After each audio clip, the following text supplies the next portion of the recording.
18वें श्लोक का टिप्पणी चलेगा। दंभादिमत्वात् बहिरंग साधनान्यपि न सिद्ध्यन्ति यतः किम वक्तव्यम अंतरंग साधनानि ज्ञान वैराग्यादि न सिद्ध्यन्ति इति मत्वाः। दंभ अहंकार आदि के कारण से जब बहिरंग साधन भी नहीं है उसके पास, तो अंतरंग साधन कैसे हो सकता है? नहीं हो सकता। कैमितिक न्याय से कार्य ज्ञान वैराग्य षट संपत्ति मन विवेक वैराग्य षट से मोक्षता रूपी अंतरंग साधन है। ये कैसे हो सकता है जिसके पास बहिरंग साधन भी नहीं है? अहमिति ये अहंकार बल दर्प काम क्रोधादीन संसरता स्वस्मिन् परदेषु सर्वेषु च स्थितं परमात्मानं प्रद्विषन्ति अस्मात् तस्मात् ते अभ्यसूयका भवन्ति इति भावः। जिसलिए जो लोग अहंकार बल दर्प काम क्रोध आदियों को आश्रित करके स्वशरीरस्थ परमात्मा और अन्य सभीयों में विद्यमान परमात्मा के साथ प्रद्वेष करते हैं, इसलिए उन्हें अभ्यसूयका भवन्ति, अभ्यसूय असूया वाले होते हैं, सर्वतः असूया करने वाले होते हैं। ऐसे अन्वय करके समझना है। का नाम असूया? असूया किसको कहते हैं? अनसूया का लक्षण करेंगे उसी के विपरीत असूया हो जाएगा। जो ऐसा नहीं है वो असूया वाला है। न गुणान गुणिनो हन्ति स्तौति मंद गुणानपि नान्य दोषेषु रमते सानसूया प्रकीर्तिता। क्या है? अत्रि स्मृति का ही न गुणान गुणिनो हन्ति। गुणी जो गुण को जानने वाले लोग हैं वे कभी किसी गुण का हनन नहीं करते, किसी के गुण को दबाते नहीं है, उसकी प्रशंसा करते हैं। स्तौति मंद गुणानपि, थोड़ा सा गुण भी हो उसकी स्तुति करके और प्रोत्साहन देते हैं और बल बढ़ाते हैं ताकि और अच्छा बनने के लिए। लोग बच्चों को कहते खूब अच्छा बनो, आशीर्वाद देते हैं ना बच्चों को, खूब अच्छा बनो, खूब पढ़ो लिखो। मैंने प्रोत्साहन जो थोड़ा सा गुण है उसकी भी प्रशंसा करके उसे आगे बढ़ाने की कोशिश की जाती है। ये गुणी का स्वभाव होता है। कभी भी अन्य दोषेषु न रमते, और दूसरों के दोष दिखाई दे तो इसे रमण ही नहीं करते, मैंने उसके बारे में चर्चा ही नहीं करते, किससे बोलते नहीं, ध्यान ही नहीं देते। और यदि बोलना भी है तो सबके सामने कभी नहीं बोलेंगे, अकेले में बुलाएंगे, समझाएंगे भाई तुम एक गड़बड़ कर रहे हो, ऐसा मत करो।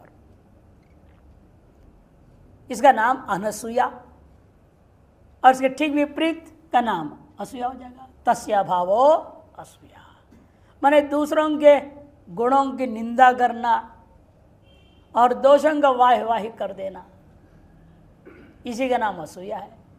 उल्टा काम करना, गुणों का हनन करना, मैंने गुणों का दबाना, गुणों की निंदा कर, क्या है कुछ नहीं जानता, मूर्ख है, ऐसा है वैसा है, दबा दो उसको। उसकी कला, उसकी योग्यता, क्षमता, सामर्थ्य हतोत्साहित कर देते उल्टा बोल कर, उसके उत्साह का ही हनन हो जाता है। ये असूया है। और दोष है, अब जैसे आजकल के जमाने में जो जितना भ्रष्टाचार करे वो तो बहुत बढ़िया अधिकारी है, बहुत बढ़िया मानते हो उसको। खूब माल बटोरा और दे दिया, खुद खाया दूसरे को दे दिया तो बहुत अच्छा अधिकारी है, और खुद खाया दूसरे को नहीं दिया तो उसे उधर अंदर बंद कर दो। ये चल रहा है। जितना घोटाला करेगा उतना बड़ा मंत्री पद मिलेगा। ये असूया के स्वभाव वाले दोषों को बढ़ावा देते हैं, गुणों का हनन कर देते हैं, वही असूया है। कथम परमात्मा न दिशंति, इन असूया वाले ये लोग परमात्मा के साथ द्वेष क्यों ले रहे हैं? आम आदमी से लड़ाई झगड़ा कर उनसे द्वेष करे तो कोई बात नहीं, परमात्मा से भिड़ना। उक्तम पूर्वम, इस बात को पूर्व में कह चुके हैं। अव्यक्तम व्यक्तिमापन्नम मन्यन्ते माम अबुद्धयः, 9वें अध्याय में भी कहा है, यदि भी मैं अव्यक्त हूँ मुझे अव्यक्त को भी व्यक्त भाव को प्राप्त हुआ मानते हैं अबुद्धि वाले लोग। अवजानन्ति मां मूढ़ा मानुषीं तनुमाश्रितं परं भावम् अजानन्तो मम भूतमहेश्वरं मोघाशा मोघकर्माणो मोघज्ञानाविचेतसः राजसीम् आसुरीं चैव प्रकृतिं मोहिनीं श्रुताः। 9वें अध्याय में भी मेरे प्रभाव को नहीं समझ रहे, जानते नहीं, और मेरे मानुषी शरीर जो लीला के लिए मैंने धारण किया हुआ है, अधर्मियों का दमन करके धर्म का उत्थान करने के लिए मेरे अवतार है, उसको वे लोग मूढ़ाहा माम अवजानन्ति। उस लीला के दौरान जो भी हमारे से हुआ उसमें भी कुछ कमियां निकालने की कोशिश करते हैं और उसको लेकर निंदा करते हैं, अवजानन्ति। जबकि मैं सकल भूतों का महेश्वर हूँ, ऐसे प्रभाव को न जानते हुए समझते हुए वे लोग उल्टा मेरे मानसिक तनि को आश्रित व्यवहार को देखते हुए मेरी निंदा करते हैं। अतः वे सब मोघाशा मोघ कर्माणो मोघ ज्ञाना विचेतसा, जिनकी आशाएं व्यर्थ की बनाई हुई रखते हैं, कर्म भी व्यर्थ का है कि विधिहीन आदि होने के कारण, ज्ञान भी व्यर्थ ही अविवेक पूर्ण है वो, अतएव विचार विषय से हीन है वो। राक्षसी आसुरीं प्रकृतिम मोहिनींच आश्रिता इति वक्षति च, आगे भी कहने वाले हैं 17वें अध्याय में, कर्षयन्तम शरीरस्थम भूतग्रामम अचेतसा माम चैव अंतः शरीरस्थम तान विद्धि आसुर निश्चयान इति। शरीर में स्थित भूतग्राम इंद्रिय समूह, ये जो अचेतसा विवेकहीन जो लोग हैं, बड़ा क्लेश करते हैं, कष्ट देते हैं। केवल इंद्रियों को आदियों को परेशानी नहीं करते, बल्कि मुझे भी जो मेरे सबके भीतर अंत शरीरस्थ मामपि कर्षयन्तम तान विधि आसुर निश्चयानिति, उनको आसुर निश्चय वाले से जानो, ऐसे आगे भी कहने वाले। एवं पंचदशे भी 15वें अध्याय में भी कहा है, सर्वसच्चाहम हृदय सन्निविष्टो तादृश माम प्रदिशति, मैं सबके हृदय में प्रविष्ट हूँ, ऐसे मुझको न मानते हुए मेरे से एक तरह से द्वेष करते हैं। महाभारते च, महाभारत में भी कहा गया, मज्जन्ति पितरस्तस्य नरके शाश्वती समाहा ऋष्याद्यो विबुध श्रेष्ठम देवम नारायणम हरिम। जो सभी के हृदय में विराजमान, देवताओं में श्रेष्ठ विबुध श्रेष्ठ देव है, प्रकाश स्वरूप है, सकल पापों को हरण करने वाला हरि है, नरेव नारः तदेव अयनम अस्येति नारायणम, सकल शरीरों में विद्यमान परमात्मा का यो द्विष्यात्, जो द्वेष करते हैं उन्हें क्या फल मिलता है? नरके शाश्वती समाहा मज्जन्ति पितरस्तस्य। केवल वही नहीं, उसके पितादि लोग जो उसको गलत संस्कार दिए हैं, सुधारने की कोशिश ही नहीं किया, बल्कि ऐसे पिता है, हिरण्यकश्यप की कहानी आप जानते ही हैं, या सही संस्कार वाले बेटे का संस्कार बिगाड़ने के लिए लोगों को लगा दिया।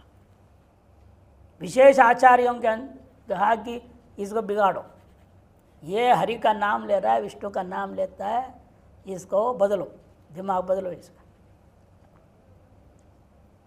ब्रेन वॉशिंग टीम बनाया उन्होंने, नहीं, लेकिन बेचारे विफल हो गए। अंत हार कर उन्होंने कहा, महाराज हम कुछ नहीं कर सकते, इसको नहीं बदल सकते। और जो शुरू में बाबा पैसे उल्टा ही उपदेश दे रहे, झूठ बोलना सिखा रहे हैं, सब करना कि मैं झूठ बोलूँगा तुम समर्थन करना, बेटा बेटे को बोलते हैं, नहीं तो पिटाई करूँगा। अभी बेचारे पिटाई के मारे बाप का झूठ को हम यहाँ करना पड़ता है बच्चों को। माँ झूठ बोल रहे इसलिए हम यहाँ करना पड़ता है। संस्कार क्या पड़ेगा उसका? वो भी तो ऐसे करेगी, बच्चे भी तो ऐसे करेंगे, बड़े होने के बाद थोड़ी सुधर जाएंगे। तो बचपन में आपने गलत संस्कार दे दिया, बाद में तुम चाहो तो ये बदल खुद नहीं कर सकते आप। इसलिए कि तो पितर भी उनका, वे भी दोषी हैं। वर्तमान इस बालक के दोष के पीछे पितर भी दोषी हैं। वे भी उसका जो है नरके मज्जंती, नरक में डूब जाते हैं। इसलिए असूया सबसे बड़ा दोष है, ये कभी नहीं आना चाहिए, इसको अंदर आने नहीं देना चाहिए अपने अंदर। जैसे सीसीटीवी कैमरा लगा रखे हो जगह जगह पे ताकि कोई चोर अंदर ना घुसे, वैसे अपने अंदर भी एक हमेशा एक जागरूकता रखनी पड़ेगी, है ना। हमेशा निगरानी रखना पड़ेगा कि ये बुरी चीज़ अंदर ना आवे। इसको कहते हैं सजगता, सजग रहना। पंचसकार में ना सजगता, ये सजग नहीं रहेंगे तो ये अंदर घुस जाएंगे, आपको पता भी नहीं चलेगा अंदर है हमारे। और जब जितनी सजग रहोगे उतना अंदर की कचड़ा भी दिखने लगता है। जैसे आप बाहर के चोर के लिए सीसीटीवी लगा दिए तो अंदर का चोर भी तो पकड़ में आएगा कि नहीं आएगा? अंदर का चोर भी उसमें दिखाई देगा कि नहीं, जो गड़बड़ कर रहा होगा तो। इसे जितनी निगरानी रखेंगे हम, बाहर से गलत चीज़ का आने से रोकेंगे, अपने अंदर जो गलत है वो भी अपने आप सामने दिखाई देगा, अपने आप उसको भी आप सफाई कर सकेंगे। अगले श्लोक के लिए भाष्यकार कोई अवतरण का नहीं दे रहे हैं, संक्रांति भी कोई अवतरण का नहीं है, सीधे श्लोक में चलिए। इसलिए तानहम द्विषतः क्रूरान संसारेषु नराधमान क्षिपाम्यजस्रम अशुभान आसुरेष्वेव योनिषु। तानहम द्विषतः क्रूरान संसारेषु नराधमान क्षिपाम्यजस्रम अशुभान आसुरेष्वेव योनिषु। तान उन लोगों को, कैसे वे लोग, द्विषतः जो मुझ परमात्मा को सर्वी में विद्यमान को सभी के साथ द्वेष करते हुए मेरे ही साथ एक तरह से वे द्वेष कर रहे हैं, अतः वे क्रूर है। संसार में जो मनुष्य में अत्यंत अधम कोटि के अशुभान, अशुभ विचार वाले, अशुभ लक्ष्य, अशुभ निश्चय वाले लोग हैं, उनको मैं अहम आसुरीष्वेव योनिषु अजस्रम क्षिपा, मैं उन्हें आसुरी योनियों में ही बारंबार निरंतर नित्य ही जन्म देता हूँ, फेंक देता हूँ, मैंने उनको वहीं जन्म मिलते रहता है। भाष्यकार तान हम सर्वान सन्मार्ग प्रतिपक्ष भूतान, तान सर्वान उन सभियों को, किन सभियों को, जो सन्मार्ग के प्रतिपक्ष भूत हैं, साधु द्वेषिनों, साधु पुरुषों का, सत्पुरुषों का, सन्मार्गियों का, वैदिकों का विद्वेष करने वाले जो लोग हैं, द्विषतश्च माम, क्योंकि उनका द्वेष करने का मतलब वो जिनकी चिंतन कर रहे हैं वो सचमुच परमात्मा के साथ ही द्वेष कर रहे हैं। ऐसे जो क्रूरान, क्रूर है, संसारेषु एव नरक संसरण मार्गेषु नराधमान अधर्म दोषवत्वात्, उन संसार में नरक आदि में संसरण के मार्ग में ही मैं उनको डालता हूँ। क्यों? क्योंकि वे नराधम हैं, अधर्म दोषवत्वात्, अधर्म प्रधान जीवन होने से, अधर्म दोष के कारण से वह इन मनुष्यों में अधम माना जाएगा। प्रक्षिपामी, फेंकूंगा उनको, अजस्रा मैंने संततम, बारंबार वहीं उनको घुमाते रहूँगा। अशुभान, अशुभ कर्म कारिण, क्योंकि वे अशुभ कर्म करने वाले। अतएव आसुरीष्वेव कुरुर कर्म प्रायासु, कुरु कर्म प्राय किया जाता है जिसमें, ऐसे जो योनियाँ, कौन से, व्याघ्र सिंहादि योनिशो क्षिपामी इत्यनेन संबंध, व्याघ्र सिंह आदि योनियों में मैं उनको डाल देता हूँ। इस प्रकार से क्षिपामी के साथ क्रियापद के साथ अन्वय करना है। संक्रांति टीका किंच तानिति मां द्विषतः स्वदेह परदेहेशो माम आत्मानं द्विषते इत्यर्थ। माम द्विषतः पूर्व श्लोक से माम को ले लिया। कैसे, मेरे को किस प्रकार के, मेरे को साक्षात कहते नहीं, स्वदेह और परदेह में विद्यमान मुझको, मुझ आत्मा को साथ ही उनका द्वेष होता है। तथैव इसी वजह से वे सदा ही क्रूर कर्माण हो, क्रूर कर्म वाले हैं। दया सत्य शौचाचार शून्यान इत्यर्थ। दया सत्य शौच आचार से शून्य है। अशुभान मान हो गया है। अमंगल आचार निरतान इत्यर्थ। अमंगल आचरण में ही सदा लगे रहने वाले लोग हैं। अतएव नराधमान, इसलिए वह मनुष्यों में अत्यंत अधम कोटि के हैं। आसुरान निरुक्त आसुर संपत्ति विशिष्टान, वे आसुर है निरुक्त जो आसुर संपत्ति से विशिष्ट होने के कारण। ऐसे जनान तत्कृत दुष्कर्म भी संसार मार्गेशु, ऐसे लोगों को उनके द्वारा किए हुए उन दुष्कर्मों के फलस्वरूप संसार के मार्ग में संसरण बारंबार जाय स्वमृयस वाला जो मार्ग है उसमें मैं डालता हूँ। 3 मार्ग है, उत्तरायण मार्ग, दक्षिणायन मार्ग और जाय स्वमृयस्व मार्ग। ये जो तीसरा है जाय स्वमृयस्व मार्ग, उसी का नाम है संसरण मार्ग। उनको उस निम्न योनियों में ही बारंबार मच्छर से खटमल, खटमल से कुत्ता, कुत्ता से बिल्ली, बिल्ली से घोड़ा, घोड़ा से गधा, गधा से फिर मच्छर, यहीं घुमाते रहूँगा। और अधिक से अधिक जंगल का राजा बना दूंगा, सिंह बना दूंगा। और ज्यादा अहंकार तो हाथी बना दूंगा, हाथी बन के घूमते रहेगा। सब उस सवार होकर के एलिफेंट राइड बोलते हैं अंग्रेजी में, मर जा मौज लेंगे, मजा लेंगे,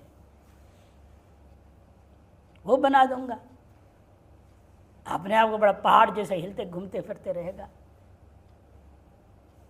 ऐसे दुर्भिमानी जो होते हैं उनको ऐसे शरीर मिल जाता है। यद्वा अतियों कहो संश्रियंते बुझ्यंति संसार जन्म मरणादि खेदा इत्यर्थ। जन्म मरण रूपी संसरण उससे खिन्न रहना हमेशा ही। तेषु अनुभाव्येषु सत्सु, उन अनुभावी के होने पर तद अनुभूत्यै आसुरिषु एव अति क्रूरासु, उसकी अनुभूति के लिए ही उन आसुरी जो अति क्रूर योनियों में शुनक, शुक्र, सर्प, व्याघ्रादि योनिषु क्षिपा। शुनक काटने वाला कुत्ता, एक होते भौंकने वाले कुत्ते, वो इतने खतरनाक नहीं होते हैं, खराब नहीं है, मतलब भौंकते हैं चुप हो जाते कुछ देर भौंक के। ये काटने वाले कुत्ते बहुत खतरनाक, भौंकते नहीं, एकदम चुप, पीछे से आएंगे खड़ाक से काट देंगे। उनको शुनक कहते से कप्र, कुत्सित कुत्ता, कुत्सित अश्वायती शुनक। और सुअर, सांप, व्याघ्र आदि योनियों में मैंने डाल देता हूँ। तत्पर कर्मानुरूपा में वा, आप क्यों ऐसे करते हो, अन्याय कर रहे हो आप, आपके ही बच्चे हैं वो भी। कहते नहीं, मैं तो उनके कर्मों के अनुरूप उनको फल देता हूँ, जो जैसे कर्म करेगा वैसे फल मिलेगा। तत्कर्म अनुरूपा में वा शुनकादि योनिम अजस्रम पुनः पुनः प्रापयामि।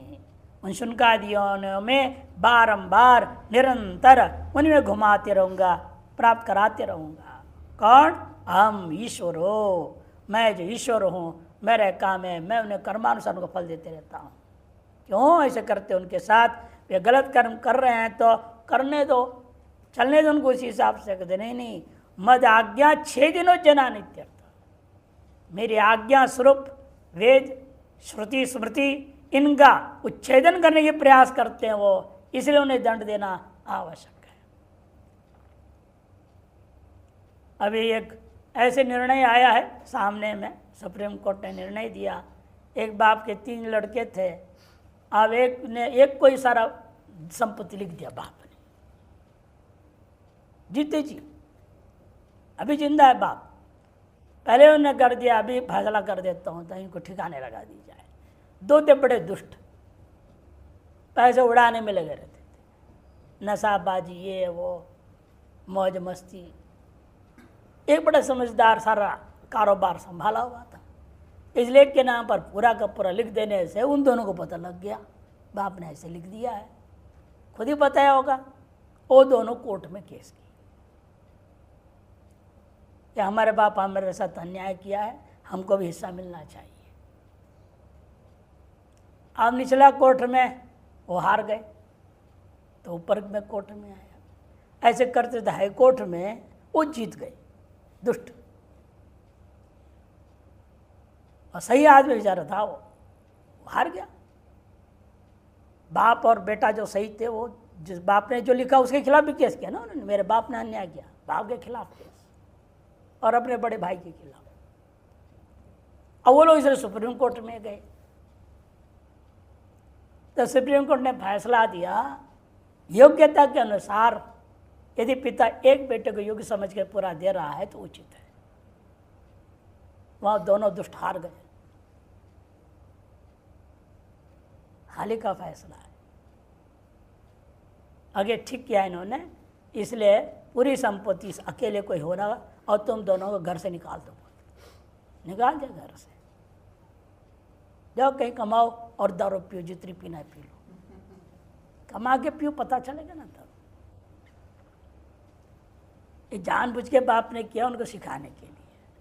हो सकता है 2-4 साल के बाद देखेगा वो पत्नी, वो बेचारा, उसकी पत्नी बच्चे बड़े मुसीबत में परेशान हैं, फिर भी कमा के रोटी खाने लगेंगे, तब हो सकता है दया कर कुछ उन्हें दे भी दे बाद में। लेनी जरूरी है, इसलिए बाप का कर्तव्य है, वही ईश्वर पिता है सारे संसार का। हमें पिता माता बोल चुके पूर्व में, लेकिन क्या करें, दुष्ट बच्चे हैं, उनको सबक सिखाने दंड देना पड़ेगा ना, उनकी क्रूरता के अनुसार उनको फल देना पड़ेगा, कर्मानुसार उनको फल दिया गया। उसे भगवान के इस निर्णय पर हमारे आज की सुप्रीम कोर्ट भी सहयोग दे रहा है। ये भी कार्य ठीक किया भगवान ने, ऐसे करना चाहिए।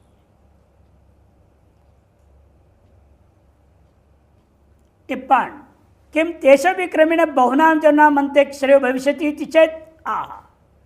यहाँ पूर्व पक्ष आशंका कर सकता है, हो सकता है वो भी बहुत जन्म में धीरे धीरे धीरे धक्का धुक्का खाते हुए, दो धक्कार है ना, धक्का और धोखा, ये खा के आदमी सुधर जाता है।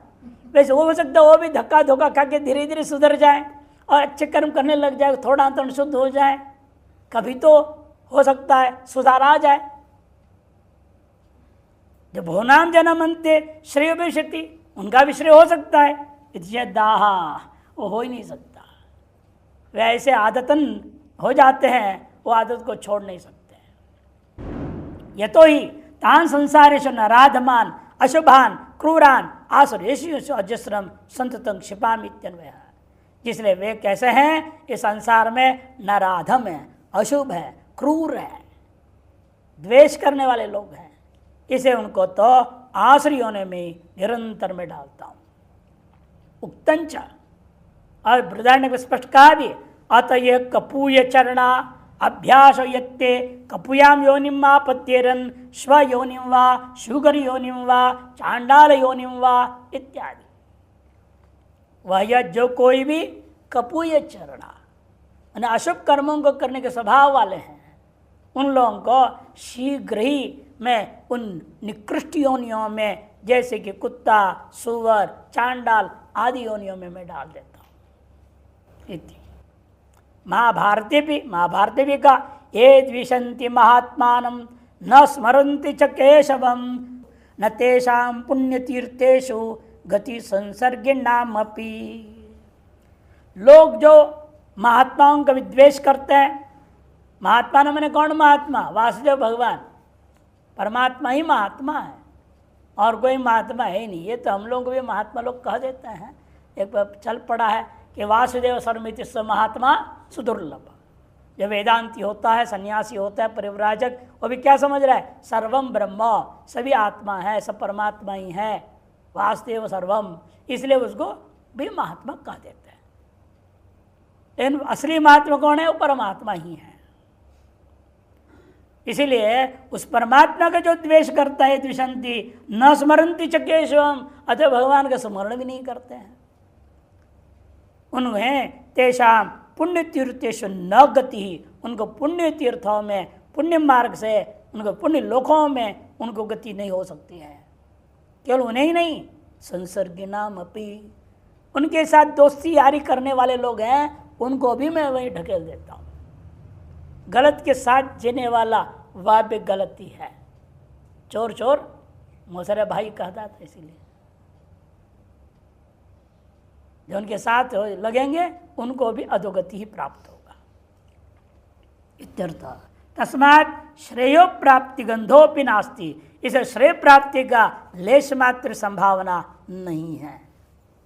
अगले श्लोक के में भाष्य की अवतरणिका नहीं है, संक्रांति कह रहे हैं थोड़ा। ननो शुनकादि योनिषु प्रवेशितानामपि तेषां भोजनाम अंते मोक्ष स्यात्। भले कुत्ते आदि योनियों में चला जाए, प्रवेश कर दिया गया, भेज दिया गया है, फिर भी वहाँ भी वफादार कुत्ता बन के सेवा कर दे, जैसे आश्रम में रहकर एकादशी व्रत आदि कर दे कुत्ता, हो सकता है उसका ऊर्ध्वगति हो जाए। हम लोग देखे हैं कैलाश आश्रम में कुत्ता था 84 में, एकादशी व्रत करता था पक्का। आप भूल जाएंगे एकादशी और खा लेंगे कुछ भी, वो कभी नहीं, वो कभी नहीं खाएगा। आप यदि उस दशमी का दिन जो भोजन खाया उसी कटोरी में बिना धोए आप दूध डालेंगे, एकादशी ने पिएगा भी नहीं उसको, दूर से सूंघ के चला जाता। हम लोग परीक्षा करके देखा उसको, और बढ़िया से धो धा करके उसको दूसरा दूध डाला उसमें, वो पी लिया। एकादशी दूध के अलावा कुछ नहीं लेता था, ये विशेषता था। फलाहार रख दो खाएगा नहीं, साबुदाने का बनता ना खिचड़ी, वो नहीं खाता था। सावत चावल में दूध मिला दिया, वो भी नहीं खाया। इतना पक्का एकादशी व्रत करता था वो कुत्ता। और एकादशी के दिन ही शरीर छोड़ा, और शरीर भी ऐसे छोड़ा किसी को परेशानी ना हो, उठा के ले जाना ना पड़े गंगा जी। अब महात्मा शरीर छूट जाता है, उठा के गंगा जी ले जाना पड़ता है। लेकिन एकादशी सवेरे 9 बजे लगभग गया सीधा। वो पता नहीं क्या उस दिन हुआ, उसको मालूम था शरीर छोड़ना है। मंदिर के 3 परिक्रमा भौंकते हुए घूमा। तो जो महात्मा उनको संशय हुआ, क्या बात है आज। फिर उतर गया इन्हीं सीढ़ियों से, सीधा गया। उसे पगडंडी थी, सड़क कुछ नहीं था, और सीधा गया और वहाँ पर बैठा रहा गंगा किनारे। करीब 10 मिनट बैठा। महात्मा गए ना पीछे देखने के लिए, क्या मामला है आज, ऐसे क्यों कर रहा है। थोड़ी देर के बाद सीधा आगे गया, एक बड़ा पत्थर के ऊपर बैठ गया। 5 मिनट के बाद गंगा जी में स्वाहा, प्राण छूटा, लुढ़क गया, नीचे गिर गया। उठा के ले जाने भी नहीं पड़ा। ऐसे एक बंदर हम लोग देखे थे जब ओंकारेश्वर में पढ़ते थे, बूढ़ा बंदर था।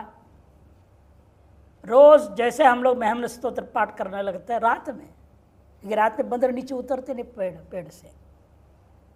एनो शाम के बाद सूर्यास्त की आरती हो गई, हम लोग महमन स्तोत्र बाहर बैठते थे, वो आएगा, वो पास से बैठ जाएगा थोड़े दूर में। महमन स्तोत्र पाठ हो गया, फिर योग वासिष्ठ के एक अध्याय में पढ़ा जाता है रोज, वो पाठ हो गया। उस पर स्वामी जी ने जो बोलना है बोल दिए। उसके बाद सबको प्रसाद बंटता है। प्रसाद आप बांट दिया, उसको नहीं दिया आप तो जाएगा ही नहीं। और पुजारी जी 1-2 बार ऐसे हम लोग कराए उससे, उसको दिए बिना अंदर जाओ, वो सीधा अंदर घुस गया उसके पीछे और उसका धोती पकड़ लिया, प्रसाद दो,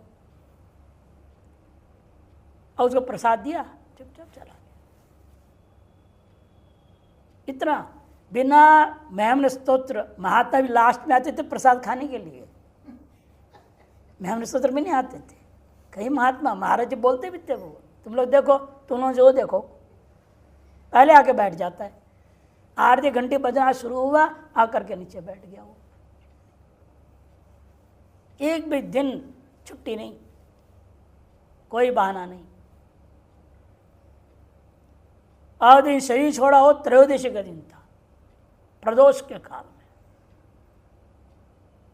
उस दिन जल्दी आया, पुजारी ने देखे आज क्यों जल्दी आ गया। उसने जाके महाराज जी को बोला, महाराज वो बंदर आज जल्दी आ गया है। 5 बजे पहुंच गया है। तो महाराज जी ने 1-2 ब्रह्मचारी बोले निगरानी रखो, क्या कर रहा है, क्यों यहाँ आया है। देखो वो जो पर्दा लगा था, अलंकार करते ना शाम को आरती से पहले, पर्दा हटने तक वहीं बैठा रहा। हटने के बाद देखा, दर्शन किया महादेव का दूर से, बाहर से ही, और फिर नीचे उतर गया। और दोनों ब्रह्मचारी नीचे गए देखने के लिए। नर्मदा किनारे बैठा रहा, फिर अंदर घुसा, बड़ा पत्थर पर बैठ गया। जैसे हमने यहाँ देखा था वही सीनरी वहाँ हुआ। ऐसे कुत्ते बंदर क्या ऊर्ध्व गति को प्राप्त नहीं करेंगे? जितने पक्का एकादशी व्रत किए हैं, प्रदोष और तो शरीर छोड़ रहा है, शिव जी का दर्शन करके आप भी ऐसे नहीं कर सकते, अस्पताल में जाके मरोगे। और कितने उस योनि में रहते हुए कितने भाग्यशाली रहे हैं। नित्य सत्संग प्राप्त करते थे महेंद्र स्तोत्र के पाठ में। और वो कुत्ता यहाँ पर विशेषता ये भी थी, कैलाश वाली कुत्ता का सबरे आरती होता था ना, वो उस तरफ के गेट में खड़ा होकर करके वो भी आरती गाता था। जब तक घंटा बज रहा वो भी घंटा बजाता है कि गाता तक गाता था। दोनों टाइम आरती में, सुबह और शाम दोनों। इसे ऐसी योनियों की इसलिए शंका हो रहा है, क्या ऐसी योनियों में रह करके भी उनकी उत्तरोत्तर अनेक जन्म इस तरह से करते करते मोक्ष को अवश्य प्राप्त हो जाएंगे? इत्याशंका हम न कहते नहीं होगा। इमानि क्षुद्रानि असकृदावर्तीनि भूतानि भवन्ति जायस्व मृयस्वइति। बृहदारण्यक उपनिषद में कहा ये क्षुद्र असकृत्यावर्तीनि भूतानि, अकृत आवर्ती वाले भूत होते हैं। जायस्व मृयस्वइति, अच्छा जायस्व मृयस्व वाले तीसरे मार्ग के ही अधिकारी होते हैं। एकाध का ऐसा अपवाद है, ऐसे एकाध कुत्ता ही देखा आज तक, दूसरा कुत्ता तो नहीं नजर आया, ना एक ही बंदर दूसरा का भी नहीं दिया। अपवाद स्वरूप 1-2 हो सकते हैं, उनका मनुष्य नहीं मिलेगा। मनुष्य में पहले शूद्र योनि, फिर वैश्य, फिर क्षत्रिय, फिर ब्राह्मण योनि, उत्तरोत्तर धीरे धीरे उन्नति होते होते उसे भी अनेक जन्म ऐसे रहते हुए कर्मकांड पूजा पाठ भक्ति करते करते वेदांती होकर हो सकता है मोक्ष हो जाए। लेकिन अपवाद स्वरूप ही है, उस योनि से मनुष्य योनि में आकर के मोक्ष मार्ग में प्रवृत्त होवे, ये तो अपवाद स्वरूप मात्र मानी जा सकती है, सामान्यतः नहीं होता। इति श्रवणात् वेद विरुद्धाचार निरदानां पापिष्ठानां तेषां पुनर्पुनर्जनन मरणे विना न कदाचित मत प्राप्त रस्तित्याह। इसलिए विरुद्ध आचरण करने वाले ऐसे पापिष्ठ लोग हैं जो उनका तो बारंबार उन नीच योनियों में जन्म मरण के बिना कदाचित भी मेरे प्राप्ति के मार्ग में आवे, यह तो हो ही नहीं सकता है। ऐसे भगवान प्रतिज्ञा पूर्वक कह रहे हैं। आसुरीं योनिमापन्ना मूढ़ा जन्मनि जन्मनि माम अप्राप्यैव कौन्तेय ततो यान्त्यधमां गतिम्। आसुरीं योनिमापन्ना मूढ़ा जन्मनि जन्मनि माम अप्राप्यैव कौन्तेय ततो यान्त्यधमां गतिम्। आसुरीं योनिम् आपन्ना, मूढ़ा जो मूढ़ लोग हैं, जो आसुरी योनि को प्राप्त किए हुए हैं, जन्मनि जन्मनि हर जन्म उनका आसुरी योनि में जो प्राप्त हुआ करता है, वे लोग माम अप्राप्यैव मुझे प्राप्त किए भी नहीं, और भी अधोगतिम अधमाम ततोपि अधमाम गतिम, उससे भी ज्यादा अधम गति को वो प्राप्त कर जाएंगे। हे कौन्तेय संबोधन दिया है। शंकर भाष्य आसुरीं योनिमापन्ना प्रतिपन्ना प्राप्त हुए हैं। कौन लोग? मूढ़ाः। कब प्राप्त किए? एक आध बार? कहते नहीं, जन्मनि जन्मनि अविवेकिन प्रतिजन्म तमो बहुलासु एव योनिषु जायमानाः। अविवेकी होने के कारण से मिला हुआ मनुष्य जन्म के अवसर को सदुपयोग नहीं किया, खो लिए। समय समय पर आपके संस्कार हो जाए, यही बहुत बड़ा भाग्य की बात है। उपनयन संस्कार हो जाए 8 उम्र में, वो बड़ा भाग्यशाली है। नहीं तो आजकल स्थिति ऐसे ब्राह्मण घरों में पैदा हुए हैं कहने के लिए, उनकी भी 8 उम्र में 12 उम्र के 24 उम्र में जाके शादी से 2 दिन पहले कर देते हैं। ये दयनीय दशा है, कलयुग के इतने प्रभाव है। इस ऐसे कलयुग में यदि इसका ब्राह्मण घर में हो या क्षत्रिय घर में हो 12 साल के अंदर हो जाए, वैश्य घर में हो 16 साल के अंदर उपनयन संस्कार हो गया और विधि तो गायत्री जाप आदि करते करते आगे बढ़ता है, जीवन यापन यथासंभव शास्त्र अनुसार चला लेता है, ये समझो परम सौभाग्य उसका। नहीं तो अधिकतर क्या है, यही है उन अविवेकियों का जो प्रतिजन्म तमो बहुलास्वेव, तमोगुण बहुल जन्म ही उनको प्राप्त होगा। ऐसी योनियों में मनुष्यों में योनियों में भी मनुष्यों में भी क्या है, तमोगुण बहुल कम नहीं है। हर बात में आलस्य, हर बात में प्रमाद, क्या होगा ऐसे कुतर्क, अरे होगा अगले जन्म यदि होता है तो होने दो, इस जन्म में तो हम ठीक हैं, मौज मस्ती कर रहे हैं, कहाँ लपड़े पड़ना। ऐसे उल्टे तर्क देते हैं और शास्त्र मार्ग को उल्लंघन करके जो चलते हैं वही लोग अधिक है, बहुलासो तमोगुण प्रधान जन का ऐसे योनियों में जायमाना अधोगच्छन्तो, जहाँ उत्पन्न होते हुए अपने आप को नीचे गिरता हुआ वे नहीं विवेक कर पाते हैं। मूढ़ा माम ईश्वरम अप्राप्य, बीच कुछ आकार अधिक है, माम ईश्वरम अप्राप्य अनासाध्य, इसलिए मुझ ईश्वर को किसी भी रूप से प्राप्त किए बिना ही एवं हे कौन्तेय तथा तस्मादपि यान्ति अधमाम निकृष्टतमाम गतिम, जिस योनि में अभी जिस वर्णादि में जन्म हुआ है उससे भी अधम वर्ण में। अब मान लो आपको ब्राह्मण हुआ घर में दिया, लेकिन ब्राह्मणोचित कर्म आपने नहीं किया वर्णाश्रम के अनुसार, आपको अगले जन्म क्षत्रिय बना देंगे। और क्षत्रिय जन्म में मिला वहाँ भी तदुचित कर्म नहीं किया तो वैश्य में ठेल देंगे, जा भाई उधर, डिमोशन। एक बार एक महात्मा बोलते रहे, महाराज क्या हुआ, अभी तो कलयुग अगला सत्युग आएगा ना तो हमारा मोक्ष तो हो ही जाएगा। मैंने कहा रे मूर्ख, तुम ही लोग चिल्लाते हो वैष्णव होकर के तुम ऐसे बात करें, अनंत ब्रह्मांड नायक, एक ब्रह्मांड नहीं अनंत ब्रह्मांड। अरे इस ब्रह्मांड में कलयुग सत्युग भले ही हो जाए, लेकिन तुमको अगले सत्युग में यहाँ जन्म देंगे क्या इसी ब्रह्मांड में? अनंत ब्रह्मांड उनके पास रखा है।